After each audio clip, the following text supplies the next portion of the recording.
رب اشرح لي صدري ويسر لي أمري واحلل عقدة من لساني يفقهوا قولي رب زدني علما رب زدنی علما رب زدنی علما آمین۔ سورۃ الانعام آیت 35 سے ابتدا کریں گے انشاءاللہ تعالی۔ اعوذ باللہ من الشیطان الرجیم، بسم اللہ الرحمن الرحیم۔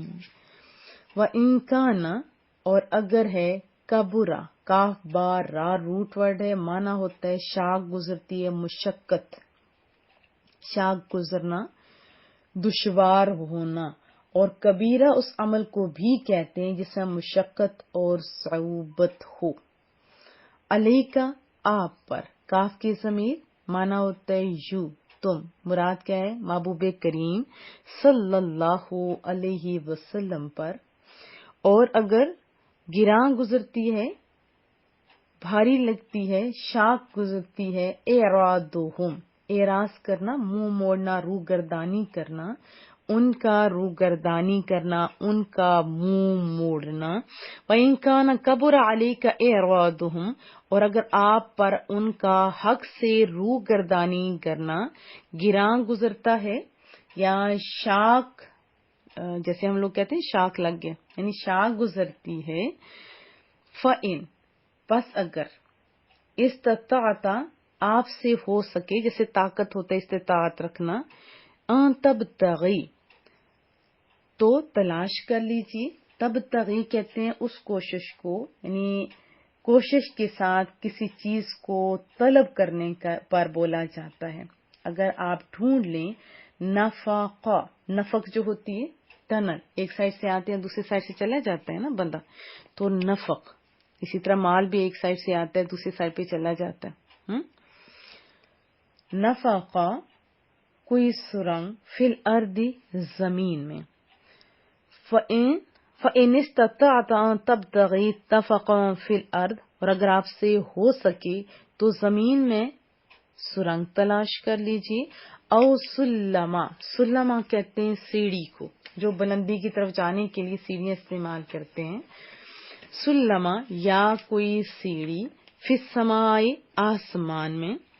فَتَأْتِيَهُمْ، تو پھر لے آنا ان کے پاس، بِآیہ، کوئی معجزہ، مراد ہے نشانی یا معجزہ۔ کیا فرمایا کہ اگر آپ سے ہو سکے تو کوئی سرنگ زمین میں تلاش کیجئے۔ او سلما فی السماء فتأتیہم بآیہ، یا کوئی سیڑھی آسمان میں، تو اس پر چڑھ جاؤ، پھر لے آؤ ان کے پاس کوئی معجزہ، تو بھی وہ کیا کریں گے؟ ایمان تو نہیں لائیں گے۔ اللہ کو پتا تھا نا، اصل میں رسول اللہ صلی اللہ علیہ وسلم بہت زیادہ حریص تھے۔ اس میں یہ بتایا گیا کہ ایک بات تو یہ ہے کہ میرا محبوب رب فرما رہے ہیں کہ ان گم کردہ راہوں کے ہدایت پانے پر اتنا حریص ہے کہ وہ اتنی کوشش کے لیے بھی ریڈی ہے، یہاں تک کہ ان کا اگر بس چلے تو جس معجزہ کا وہ مطالبہ کرے وہ پیش کر دے، خواہ اس کے لیے زمین میں سرنگ لگانی پڑے یا آسمان پر سیڑھی یا زینہ لگا کر چڑھنا پڑے۔ بہت حریص تھے نا۔ اور دوسری اس سے یہ بات بھی پتہ چلا ہے کہ اللہ تعالیٰ کی حکمت کا یہ تقاضا نہیں کہ کسی کو اتنا مجبور اور مقہور کر دیا جائے، یہ ہم لوگوں کے لیے ہے نا کہ اسلام کو تسلیم کیے بغیر اس کے لیے کوئی چارہ نہ ہو۔ اور یاد رکھیے، دین صرف چند رسوم کی ادائیگی اور چند کلمات کے تلفظ کا نام نہیں، بلکہ یہ جو اسلام ہے نا، یہ ہماگیر انقلاب ہے جو روح، قلب اور شعور اور احساس کی پرانی دنیا کو زیر و زبر کر کے نئی دنیا تعمیر کرتا ہے۔ اور یہ انقلاب فقط اسی وقت روح پذیر ہو سکتے ہیں جب کوئی شخص اپنی مرضی سے صحیح سمجھ کر اس نظریہ حیات کو قبول کرے۔ اس لیے اللہ تعالیٰ کی حکمت کا تقاضا یہ ہے کہ انسان کو کوئی خاص دین اختیار کرنے کے لیے آزاد چھوڑ دیا جائے۔ تو اللہ تعالیٰ اپنے محبوب کو کیا فرما رہے ہیں کہ ہماری قدرت تو اتنی وسیع ہے، ان آیات میں یہ بتایا جا رہا ہے اگر ہم چاہیں تو سب ابو ذر بلال بن جائے، لیکن ایسا نہیں کیا جاتا۔ تو یہ اب ذہن میں رکھیے۔ وَلَوْ شَاءَ اللَّهُ، اور اگر اللہ چاہتا لجمعہم تو ہم انہیں جمع کر دیتے، ان کو اکٹھا کر دیتے، جمع کر دیتے ان کو، کس پر؟ علی الہدا، ہدایت پر۔ لفظی معنی ہوتا ہے لطف و کرم سے کسی کی رہنمائی کرنا۔ تو رب کریم کیا فرما رہا ہے کہ وَلَوْ شَاءَ اللَّهُ لَجَمَعَهُمْ عَلَى الْهُدَى، اگر رب کریم چاہتا تو جمع کر دیتا انہیں ہدایت پر۔ فَلَا تَكُونَنَّ، فلا فا پس لا نہیں، تکونن پس ہرگز نہ ہونا، من الجاہلین نادانوں میں سے جو حقیقت کا علم نہیں رکھتے۔ فرمایا جا رہا ہے کہ آپ نہ ہو جائیں ان سے جو حقیقت کا علم نہیں رکھتے۔ انما بات یہی ہے، یستجیبو، جیم و با اس کا روٹ ورڈ ہے، جواب جیسے دینا، یعنی مراد یہ ہے کہ قبول وہی کرتے ہیں، یعنی قبول وہی کرتے ہیں، الذین جو لوگ، یسمعون، سین میم عین روٹ ورڈ ہے، سماعت کیا ہوتی ہے؟ سننے کو کہتے ہیں نا، یسمعون وہ جو سنتے ہیں وہی قبول کرتے ہیں۔ یہ رب فرما رہا ہے انما یستجیب الذین یسمعون، صرف وہی قبول کرتے ہیں جو سنتے ہیں، والموتى اور مردے، یہ حیات کی ضد ہے، میم و تا روٹ ورڈ ہے، حیات کی ضد، حیات کہتے ہیں زندگی کو، اور مردے، یبعثہم اللہ ان کو اٹھائے گا، کون؟ اللہ، اللہ فاعل ہے نا، اللہ ہی کرنے والا ہے۔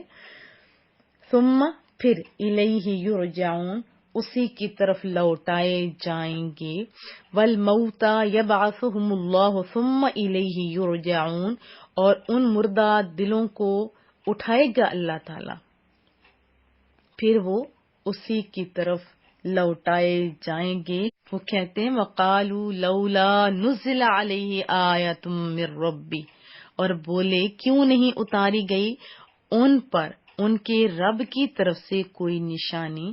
قل نبوہ پھر آپ بھی ان سے فرما دیجیے، ان اللہ بے شک اللہ تعالی قادر ہے، وہ کر سکتے ہیں، علی اوپر، این ینزل آیا کہ اتارے کوئی نشانی، ولیکن لیکن اکثرہم لا یعلمون ان کے اکثر نہیں جانتے۔ کیا فرمایا جا رہا ہے؟ قل ان اللہ قادر علی ان ینزل آیا، آپ فرمائیے کہ بے شک اللہ تعالیٰ اس بات پر قادر ہے کہ کوئی نشانی اتارے، ولیکن اکثرہم لا یعلمون لیکن ان میں سے اکثر کچھ نہیں جانتے۔ اور ماں نہیں، من دابہ، دال با با اس کا روٹ ورڈ ہے۔ دابہ کا جو لفظ ہے یہ ہر جو زمین پر رینگنے والے ہیں نا ان پر بولا جاتا ہے، اور جو دو پروں والے ہوتے ہیں ان کو، جو آسمان پہ اڑتے ہیں ان کو طائر کہا جاتا ہے۔ دابہ یعنی آہستہ آہستہ چلنے اور رینگنے والے حیوانات، اور زیادہ تر حشرات الارض کے متعلق استعمال ہوتا ہے۔ وما من دابہ اور نہیں کوئی چلنے والا، فی الارض زمین میں، ولا طائر، طائر پرندے کو کہتے ہیں، اور نہ کوئی پرندہ، تارا یطیر، یطیر کہتے ہیں وہ اڑتا ہے، یعنی وہ پرندہ جو اڑتا ہے، بجناحیہ اپنے دو پروں سے، بجناحیہ، جناحی کہتے ہیں دو پر، دو بازوؤں پر، دو پہلو، ٹھیک ہے، جو دو پہلو ہوتے ہیں، بجناحیہ اپنے دونوں پروں سے، الا مگر، امتیں، جماعتیں، وضاحت انشاءاللہ جب کریں گے تو مزید ڈیٹیل آپ سنیں گے، امثالکم تمہاری طرح، تمہاری مانند، وما من دابۃ فی الارض ولا طائر یطیر بجناحیہ الا امثالکم اور نہیں کوئی جانور چلنے والا زمین پر، اور نہ کوئی پرندہ جو اڑتا ہے اپنے دو پروں سے، مگر وہ تمہاری مانند امتیں ہیں۔ ما فرطنا نہیں نظر انداز کیا، فرطنا کا ورڈ ہم چند دن پہلے پڑھ چکے ہیں، یقیناً آپ کو یاد ہوگا. نظر انداز کرنا، کمی کرنا، کوتاہی کرنا، کم کرنا کسی بھی چیز کو.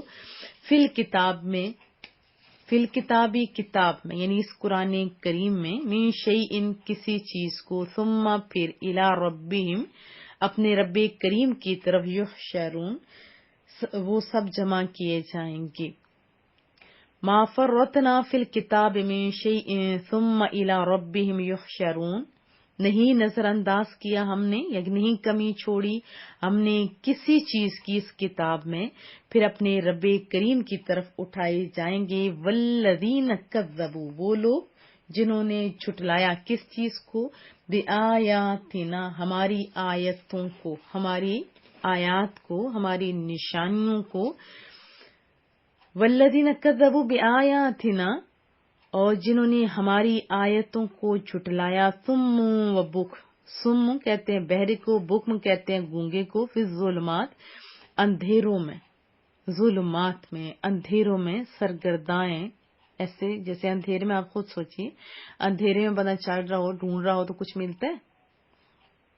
کیا فرمایا کہ جو ہماری آیات کو جھٹلاتے ہیں نا، صم و بکم فی الظلمات، تو وہ بہرے اور گونگے ہیں، اندھیروں میں سرگرداں ہیں، گھوم رہے ہیں، سر مار رہے ہیں. من یشاء اللہ یضلل، دو لام اس کا روٹ ورڈ ہے، ضلالت گمراہی، جسے چاہے اللہ تعالی گمراہ کر دے، یہ اس کو رب کریم چاہے. اور دوسرا فرمایا ومن یشاء اور جسے چاہے، یجعلو لگا دے، بنا دے، چلا دے اس کو کس پر، علی صراط مستقیم. سورۃ الفاتحہ میں بھی ہم نے پڑھا تھا سیدھا راستہ کون سا راستہ ہے جس پر انعام یافتہ لوگ چلے تھے. من یشاء اللہ یضلل اور جسے چاہے رب کریم اسے گمراہ کر دے. ومن یشاء یجعلہ علی صراط مستقیم اور جسے چاہے رب کریم اسے سیدھے راستے پر چلا دے. بہت ہی خوبصورت آیات ہیں، ان کا تراجم اتنے پیارے ہیں کہ اگر آپ غور سے سنیں گے تو انشاءاللہ آپ کو سمجھ آ جائے گی. وضاحت جان لیتے ہیں. ایک تو ان آیات میں جو سب سے بڑا سبق ہمیں پتہ چلا وہ ہے کہ رسول اللہ صلی اللہ علیہ وسلم کتنے زیادہ حریص ہیں اپنی امت کے لیے. وہ آپ سے بہت پیار کرتے ہیں، اور محبوب نے فرمایا جو بن دیکھے مجھ سے پیار کرتے ہیں ان کو میری سات سلام. آپ لکی لوگ ہیں. کیا آپ بھی رسول اللہ سے پیار کرتے ہیں؟ یقیناً ہاں، اگر کرتے ہیں تو آپ کو 7 سلام. بہت لکی ہیں ہم الحمدللہ. اور دوسری بات اس میں ہے کہ اگر آپ نہیں مانیں گے، جیسے ہے فلا تکونن من الجاہلین، اس کے بارے میں یاد رکھیں کہ رسول اللہ صلی اللہ علیہ وسلم کی امت مراد ہے. یہاں رسول اللہ کو خطاب نہیں بلکہ ہر جو بھی پڑھنے والا سننے والا ہے وہ مخاطب ہے. یاد رکھیے رسول اللہ کو تو رب کریم نے خود علم دیا نا. اور ایک اور بات اس میں پتہ چلی کہ جو دھیان سے سنتا ہے وہی جواب دینے کے قابل ہوتا ہے. جو دھیان سے سنے گا نہیں وہ جواب بھلا کیا دے گا، ہے نا ایسی بات. اور پھر اس میں لکھا گیا ہے کہ اس کتاب کے اندر ہر چیز موجود ہے، اس کا علم سب کچھ اس میں موجود ہے. تو ہمارے محبوب کریم صلی اللہ علیہ وسلم کے پاس کتنا علم ہے؟ بہت زیادہ. یہی فرمایا ما فرطنا فی الکتاب من شیء، ہم نے اس کتاب میں کسی شے کی کمی نہیں چھوڑی. تو تمام اشیاء کا علم قرآن کریم میں ہے، لوح محفوظ پر بھی ہے. تو رسول اللہ صلی اللہ علیہ وسلم کو یہ کتاب رب کریم نے دی، کتنا علم ہے. پھر جانوروں کی بات آئی تو یہ جو منکرین حق ہیں ان کو بھی یہ بڑے اچھے انداز میں سمجھایا گیا ہے کہ دیکھو تم اللہ تعالیٰ کی قدرت و علم وسیع کا کیا اندازہ کر سکتے ہو. رب کریم کی جو قدرت کا یہ عالم ہے کہ اس نے تمام جانوروں پرندوں کو مختلف امتوں میں تقسیم کر دیے.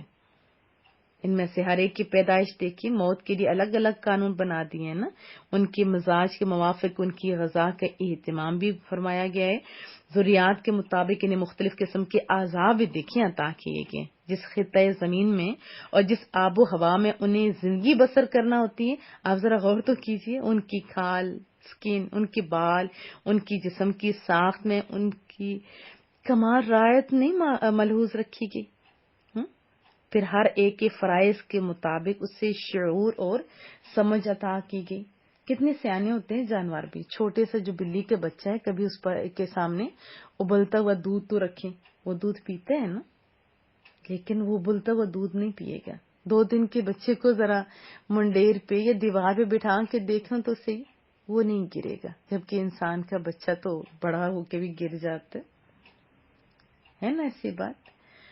اور حدیث طیبہ بھی سن لیتے ہیں۔ حضرت ابو ہریرہ رضی اللہ تعالیٰ عنہ راوی ہیں، رسول اللہ صلی اللہ علیہ وسلم نے فرمایا کہ قیامت کے دن تم لوگ ضرور حقداروں کو ان کے حقوق سپرد کرو گے، یہاں تک کہ بے سینگ بکری کا سینگ والی بکری سے بدلہ لیا جائے گا۔ مسلم شریف کی حدیث طیبہ۔ پھر حضرت عبداللہ بن عمر رضی اللہ تعالیٰ عنہ فرماتے ہیں کہ قیامت کے دن زمین یعنی جیسے کھچ کر کے ہوتی نا، چمڑے کی طرح دراز ہو جائے گی، اور اللہ تعالیٰ انسانوں، جنوں، چوپاؤں، وحشی جانوروں، غرض تمام مخلوق کو جمع فرمائے گا۔ اس دن اللہ تعالیٰ جانوروں کے درمیان بھی قصاص رکھے گا، جانوروں کی، انسان تو پھر اشرف المخلوقات ہے، خود سوچیے، جانوروں کے درمیان بھی قصاص رکھے گا، یہاں تک کہ بے سینگ والی بکری کا سینگ والی بکری سے بدلہ لیا جائے گا۔ پھر انہیں کہا جائے گا کہ تم سب مٹی ہو جاؤ۔ اس وقت کافر تمنا کریں گے کہ کاش میں بھی مٹی ہو جاتا۔ اسے کیا پتہ چلا کہ قیامت کے دن انسانوں اور جنوں کے علاوہ جانوروں اور پرندوں کا بھی حساب ہوگا، جیسا کہ ہم نے احادیث طیبہ میں سنا۔ وہ تو پرندے ہیں، آپ تو انسان ہیں۔ آپ اپنا محاسبہ کیجیے، اپنے اعمال کو سامنے رکھیے، اللہ پاک سمجھ عطا فرمائے، اور ہمیشہ دعا کرتے رہا کیجیے جیسے سورۃ الفاتحہ میں ہمیں سکھایا گیا ہے۔ آپ سے دعاؤں کی درخواست رہے گی، اپنے ادارے کو، ایڈمنز کو، ہم سب کو اپنی دعا میں یاد رکھیے۔ السلام علیکم ورحمۃ اللہ۔